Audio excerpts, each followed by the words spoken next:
यत्तिकै भएपछि चाहिँ ढुक्क हुन्छ कि अब जुत्ता भिजेन जुत्ता भिज्यो भने चाहिँ लास्टै झ्याउ हुन्छ कि यो काममा लाएर जाने जुत्ता मजाले भिज्यो भने यस्तो मजा खालको जुत्ता छ फेरि यो लगभग मैले लगाएको 1 वर्ष डेढ वर्ष भइसक्यो है अब लङ सिफ्टहरू गरिन्छ नि त अनि त्यही भएर अनि मजा खालको छ है त्यस्तो दुखाउँदैन त्यही ओसाकामा हुँदाखेरि चोर्दियो होइन त्यहाँ चाहिँ हामी काममा जाँदाखेरि त्यो साइकल राख्थ्यौँ तर चाबी नलागिकन राख्थ्यौँ त्यतिखेर चोर्दियो एउटा अनि एउटा साइकल चाहिँ फुकामा एउटा साथीले फ्यामिली मार्टमा काम गर्थ्यो अनि लगेर राखिदियो चाबी नलाएर राख्थ्यो त्यो पनि चोर्दियो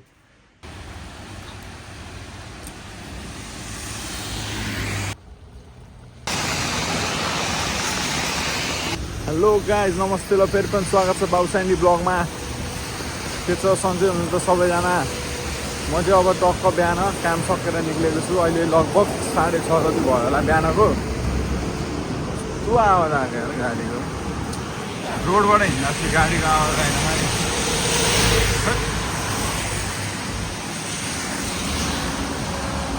अनि अब यसो कामबाट फर्किँदै थिएँ हिँड्दै त्यही भएर यसो भिडियो बनाऊँ भनेर हल्का भिडियोलाई नै फोकस गर्दैछु म अनि आज चाहिँ हाम्रो ताइफू आउन लागेको भने आयो अरे राति यस्तै अब हाम्रो टोकियोमा चाहिँ जस 12-1 बजीतिर थियो अरे त्यही भएर हिजोदेखि नन स्टप पानी परेको छ अहिलेसम्म म फर्किँदाखेरि पनि परिरहेको रहेछ तर अब यहाँ चाहिँ त्यस्तो अब समुद्र छेउछाउ छैन त्यही भएर यहाँ त खासै केही फरक पर्दैन होला पहिला बरु 2 वर्ष अगाडि उता हामी ओसाका बस्दाखेरि त्यो अलिक ठुलो आएको थियो क्या मान्छे उडाउने खालको त्यस्तो थियो अहिले योपालि चाहिँ खासै त्यस्तो केही छैन नर्मल पानी सानी परेर हावाहुरी त्यस्तै त हो नि तर कोलम्बियामा त डह्रो भुइँचालो गएछ है राम 7 पनि कति रेक्टर भन्दै थियो क्या यहाँ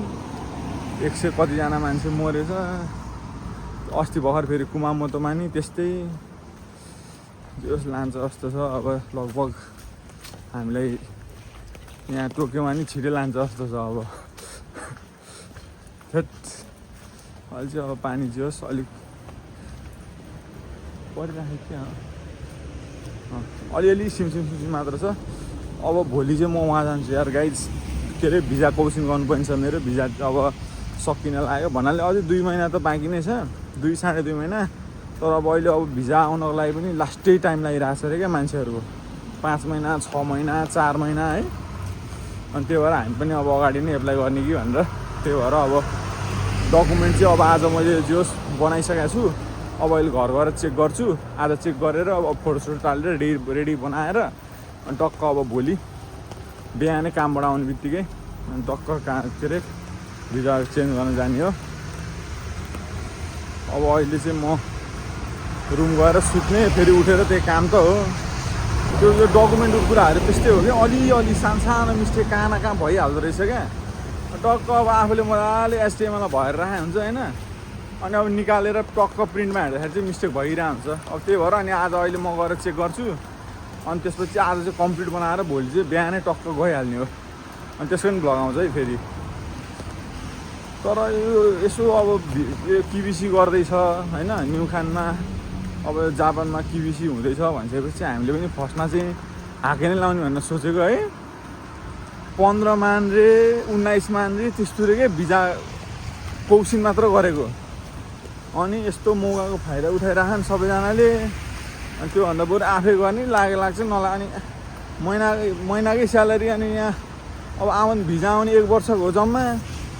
अनि 1 महिनाकै स्यालेरी उता बुझाउनु थालिसि जानु सक्थ्यो त त्यही भएर अब आफैले गर्ने आए आउँछ नआए टक्क नेपाल जाने मजाले आफ्नै घरमा त्यो फेरि छुट्टै हुन्छ त्यहाँ तर केही छैन त्यस्तो टेन्सनको लागि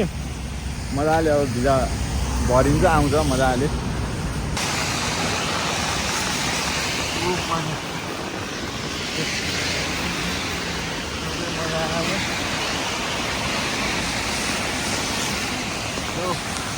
यत्तिकै भएपछि चाहिँ ढुक्क हुन्छ कि अब जुत्ता भिजेन जुत्ता भिज्यो भने चाहिँ लास्टै झ्याउ हुन्छ कि यो काममा लाएर जाने जुत्ता मजाले भिज्यो भने यस्तो मजा खालको जुत्ता छ फेरि यो लगभग मैले लगाएको 1 वर्ष डेढ वर्ष भइसक्यो है अब लङ सिफ्टहरू गरिन्छ नि त अनि त्यही भएर अनि मजा खालको छ है त्यस्तो दुखाउँदैन अनि त्यही भएर जुत्ता भिजेर अर्को जुत्ता लगाएर जानु पऱ्यो भने चाहिँ लास्टै झ्याउ हुन्छ क्या त्यही भएर टक्क यो जुत्ता लाउने अनि पानी परेर होला प्लास्टिकले यो हान्दैछु जति बाढी नै आए पनि यो फेरि जुत्ता सेफ हो क्या यो आइडिया चाहिँ तपाईँहरू पनि जानिराख्नु होला है फेरि जापानमा बस्ने हाम्रो साथीभाइहरू सबैजना टक्क अब काममा जाँदाखेरि त अब होइन हामी त अब साइकल चलाउनेहरू स्पेसल्ली अब माथि त रेनकोटले छोप्छ तल जुत्ता हो मेन अब गर्नेले त हामी अब पहिला चप्पल लाएर जाने अनि काममा जुत्ता लाउने पनि हुन्छ तर अब टाइम नभएको बेला चाहिँ है टक्कै प्लास्टिक फिरायो अनि दौड्यो गएर प्लास्टिक हाल्यो बास भइहाल्यो यो पनि एउटा अलिक के अरे लाइफ ह्याक भन्छ नि त्यस्तो हो क्या गाइस अब चाहिँ मेरो रुम खासै टाढा छैन काम गर्ने ठाउँबाट चाहिँ लगभग हिँडेर म त्यो 15-20 मिनट मजाले पुग्छ अब गएर टक्क चेक हान्नुपर्छ हाम्रो के छ डकुमेन्टहरू ल मेरो गरी खाने भाँडा चाहिँ यही हो गाइस मैले त्यो के अरे युट्युबमा भिडियो हाल्नु थिएँ यसमै राखेर हाल्छु क्या खासै राम्रो त आउँदैन अहिले यो चाहिँ मेरो तेस्रो साइकल हो क्या फर्स्ट साइकल चाहिँ ओसाकामा हुँदाखेरि चोरिदियो होइन त्यहाँ चाहिँ हामी काममा जाँदाखेरि त्यो साइकल राख्थ्यौँ तर चाबी नलागिकन राख्थ्यौँ त्यतिखेर चोरिदियो एउटा अनि एउटा साइकल चाहिँ फुगामा एउटा साथीले फ्यामिली मार्टमा काम गर्थ्यो अनि लगेर राखिदियो चाबी नलाएर राख्थ्यो त्यो पनि चोरिदियो अनि यो साइकल चाहिँ मैले त्यही भएर कहीँ पनि चाबी चाहिँ जतिखेर पनि लाएर हिँड्छु त्यही भएर चाहिँ अहिलेसम्म चोरी भएको छैन सुतेर उठ्यो अब गइन्छ काममा मजाले बिहान अब डकुमेन्टहरू पनि अलिअलि हेरियो हेरेर टक्क सुत्यो अब फेरि उठ्ने काम जाने त्यही भइरहेछ यार यो जापानको जिन्दगी यस्तै हो क्या अरू त के हुन्छ र यार खासै कतै बाहिर गयो भने मात्र हो क्या यो देखाउन मिल्ने त नभए त यही हो घर काम कन्टेन्ट खोज्ने गाह्रो छ हौ साथीहरू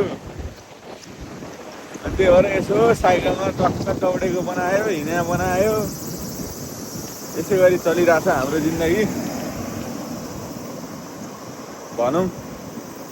टक्क अहिले अब गइन्छ काममा अब एकैचोटि भोलि बिहान हो फर्किने यस्तै छ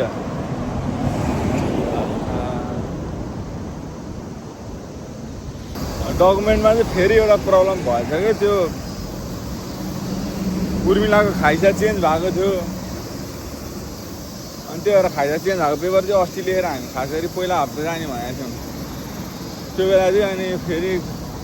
एउटा डकुमेन्ट नमिलेर क्यान्सल गरियो अनि अस्तिकै पालिकै डेट लेखेको थियो क्या जुन डेटमा जाने हो त्यही डेट लेख्नुपर्छ नि त त्यो डेट लेखेको थियो अब यो हप्ता जाँदाखेरि त्यो अब अरू त्यो डेटले यो दिनको पेपरै हुँदैन त्यही भएर अब फेरि उनी इमिग्रेसनै गएर त्यो पेपरमा आएर फेरि लेख्नुपर्ने भयो 1 पेजको पेपर हुन्छ खासै टाइम त लाग्दैन त्यही नै झ्याउ भयो त्यो एउटा चाहिँ अलिकति हल्का झ्याउ हो अरू त अब आफूले सकेसम्म गरिएको छ मजाले मिलाएर लेखेको छ है अब बाँकी त सबै उपरवालाको हातमा छोडिदिएर टक्क जे होस् भनेर बुझाइदिने हो पेपर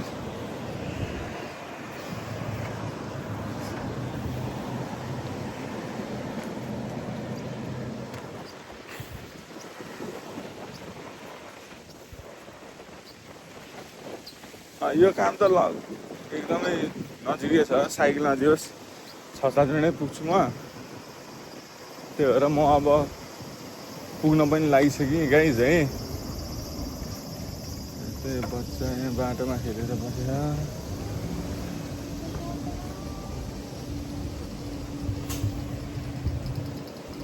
ल गाइज आजको लागि चाहिँ यति नै थियो अपडेट अब म फेरि अर्को भिडियोमा भेट्नेछु अर्को भिडियो चाहिँ मेरो अब म भिजा कौसिङ गर्न जानेवाला हुनेछ अहिले चाहिँ यस्तै छ गाइज है अब see you guys in next video thank you for the support keep supporting बाबु स्यान्डी माया गर्दै गर्नु होला